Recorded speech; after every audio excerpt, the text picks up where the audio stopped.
సేంజ్ ఇది ఎండిపోయిన సేంజ్ చూస్తే ఈ దుస్థితి గత 9 సంవత్సరాల్లో ఒక్క సంవత్సరమైనా ఈ జిల్లాలో కానీ రాష్ట్రంలో కానీ ఒక్క ఎకరం ఎండిపోయినటువంటి పరిస్థితి ఏనాడైనా కనిపించిందా? నిండా దుఃఖం. కార్తీక వస్తుంటే ఒక పెద్ద మనిషి కలిసాడు. నేను ఎంపిసాపడి బాగున్నావా అంటే ఏం బాగున్నా అన్నాడు. ఏమైనా అంటే ఏమైనా చేయాలి. 100 రోజుల్లో ఎంత వ్యత్యాసం వచ్చింది. సేన్లు ఎండిపోయినాయి. నీళ్లు నల్గొండ జిల్లాలో కోతులకు నీళ్ళు లేక దాదాపు 40-50 మళ్ళా పాతకాలం వచ్చాయి. వాటర్ ట్యాంకర్లు, బోర్లు. మనం బోర్లు బంద్ చేయించినాం, మోటార్లు బంద్ చేయించినాం. మోటార్ రిపేర్లకు పని లేకుండే, ఇన్వర్టర్లకు పని లేకుండే, కరెంట్ మళ్ళీ ఇన్వర్టర్లు బోర్లు రిపేర్ చేస్తున్నారు. బోర్ ఉన్న వాళ్ళే కానీ అలా మళ్ళీ బోర్ రిపేర్ అవుతున్నాయి, తాగడానికి రిపేర్ అవుతున్నాయి, సేర్ల కడ ఎండిపోతా ఉన్నాయి. నీళ్ళ ట్యాంకర్లకు మళ్ళీ స్పెషల్ కలెక్టర్ మా దేవేంద్ర రెడ్డి గారు, మా పెద్దలు అందరు కలిసి మరి కోరుకున్నారు కదా మార్పు అని. ఏం మార్పు పెట్టుకున్నావు? మళ్ళా బిందె మీద బిందె పెట్టుకొని కిలోమీటర్ దూరం పోవాలి. మనం బోడగుట్ట తాండకు పోతే బోడగుట్ట తాండలు ఏమన్నారు? బోడగుట్ట తాండ నుంచి బోయపల్లి వరకు 4 కిలోమీటర్లు నడుచుకుంటూ పోతుంటివి. ఈ 10 ఏళ్లలో మాకు కష్టం పెట్టుకోవడం మార్పా, లేకపోతే మళ్ళా ఊరు విడిచిపెట్టి పోవడం మార్పా? ఏమైనా హామీలు ఎంత మోసం.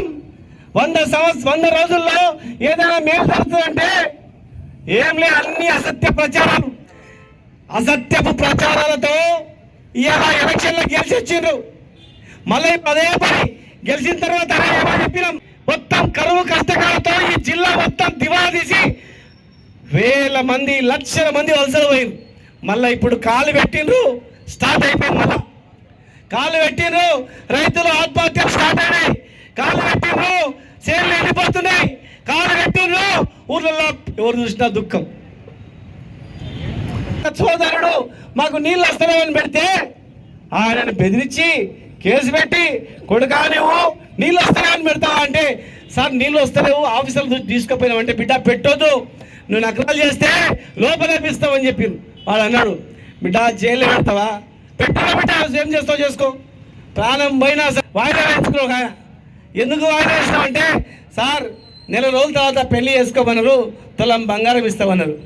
మరి కళ్యాణ లక్ష్మి ఏమడిచ్చినటువంటి తులం బంగారం ఎక్కడవా? బంగారం దొరకలేదా? బంగారం రేటు కరెక్ట్ అయితే లేదా అడుగుతా ఉన్నాం.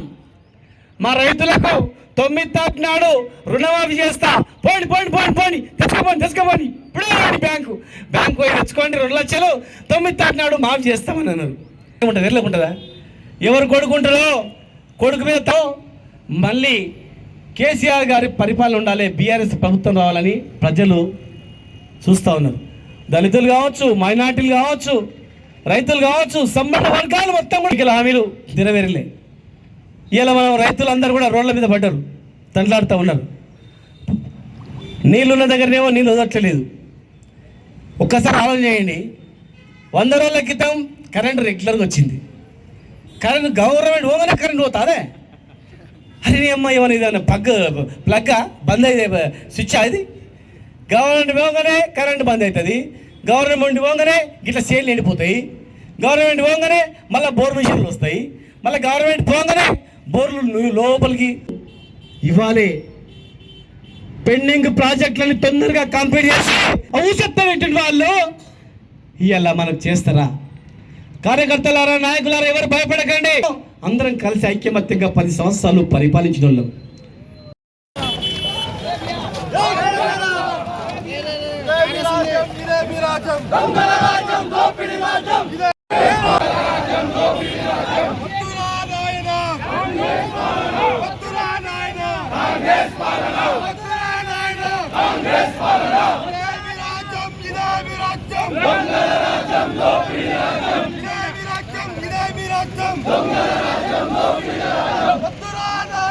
కాంగ్రెస్ పాలన